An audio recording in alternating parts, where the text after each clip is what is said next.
میکنم خدمت همراهان و دوستان مهندسین عزیز.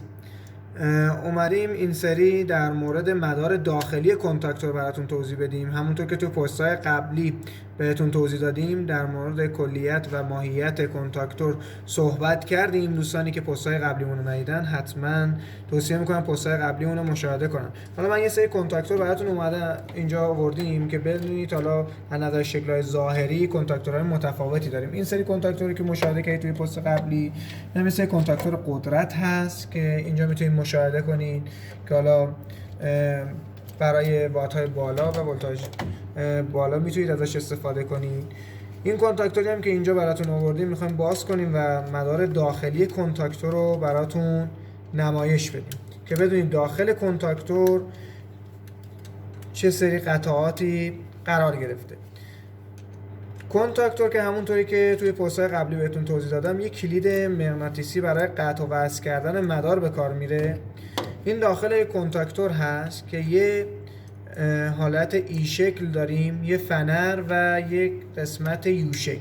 این قسمت یو شکلمون یه سیم پیچه که قرار گرفته شده که زمانی که ولتاژ رو ما اعمال میکنیم این سیم پیچ برقدار میشه و داخلش حالت مغناطیسی پیدا میکنه و این تیغه ای شکلمون رو که حالا فنری رون قرار گرفته شده رو به سمت داخل میکشه.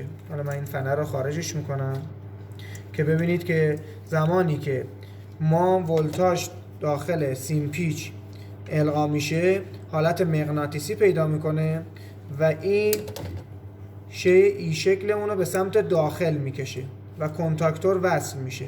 حالا این نقشه کنتاکتور هم که شما همه کنتاکتورها اکثرا داخلشون و کنارشون کشیده شده این بغل که میتونید مشاهده کنین که به چه صورتی هست پایه ها قرار گرفته شده.